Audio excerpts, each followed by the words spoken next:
Angka rakyat sama lakan sudah babe, angge ibu beli nungan.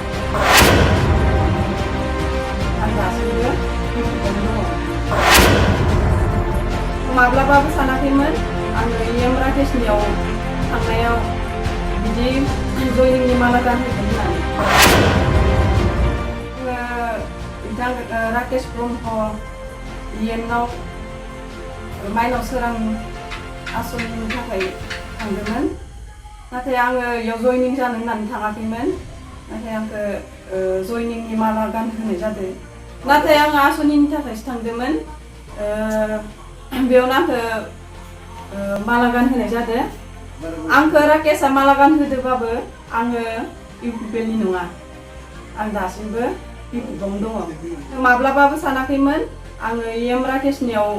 थांनायाव बिदि जयनिंनि माला गानहोगोन होननानै आंखौ माला गानहोदोंबाबो माब्लाबाबो आं इउपिपिएल नुख'दोआ आं बिपिएफनोनो होगोन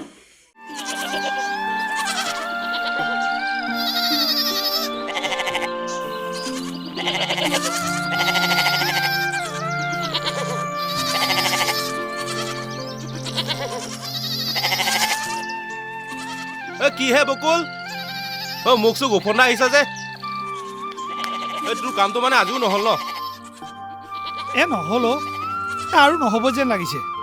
এই দিছপুৰলৈ তাঁত বাতি কৰি আমনিয়ে লাগি গৈছে কিয় যে অফিচবিলাক দিছপুৰলৈ লৈ গ'ল নহয় তাতে গৈ একো আও ভাৱে নাপাওঁ ঠিকেই কৈছ